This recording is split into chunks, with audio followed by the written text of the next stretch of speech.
manalo na po iti Bangued ABRA natay. Kalpasan na binagkong ti kayong na. Detalye ni Bridget Mayo.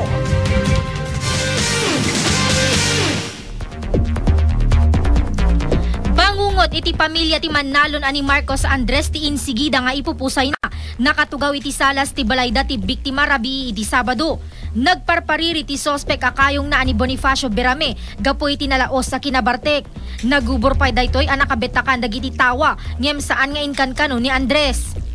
Napalabas nga aldaw ket kunadang agparpariri daytoy sospek apan nagpukaw-pukaw nga ginino. Saan nga inpagarup ti pamilya ti biktima ang maramid ti sospek ti krimen. Iti investigasyon, imuna binuong ti sospek daytoy atawa sana kinugtaran daytoy nakarekep aridaw ken simrek dinerecho na binagkong ti biktima ang nakatugaw kadaytoy.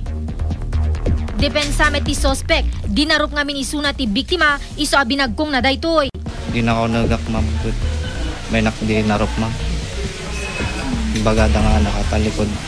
Na-recover ti nga pula-pulgada nga imukuan na aramat ken na arestar ti sospek kinabigatan. Napilaan daytoy ti kaso apam mapatay.